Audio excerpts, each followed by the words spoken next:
అరే group 1 exam కోసం కేంద్ర మంత్రిగా ఉండిపోయినా కేంద్ర మంత్రిగా ఉండిపోయినా నేను 10 నిమిషాలు ఉండి పోదాం అనుకున్నా. కానీ బీఆర్ఎస్ పార్టీ బాగా ప్లాన్ చేశారు. ఏం చేసినంటే కుట్రలు చిల్లరగా కాదు. బండి సంజయ్ బయటికి పోనే మనం బస్సులో కాలబెట్టాలి.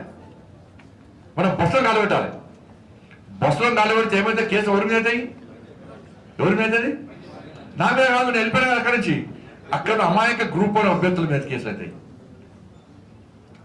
ఇలా తెలిసిన వెంటనే నేను పోలే. 3 hours 4 hours ఉండకండి.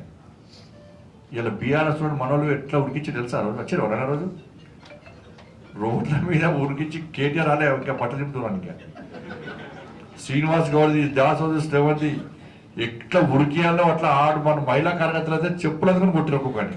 మీరు వచ్చి బస్సులు కాలబెడతారా? కాలబెట్టి గ్రూప్ 1 అభ్యర్థులు జీవితాలు నాశనం చేస్తారు మీరు అని చెప్పండి.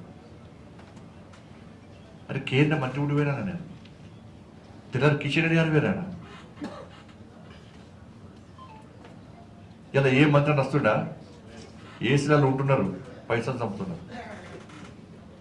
ఒక్క బిల్లుకు 18%, 14% ఒక్క బిల్లు పేమెంట్.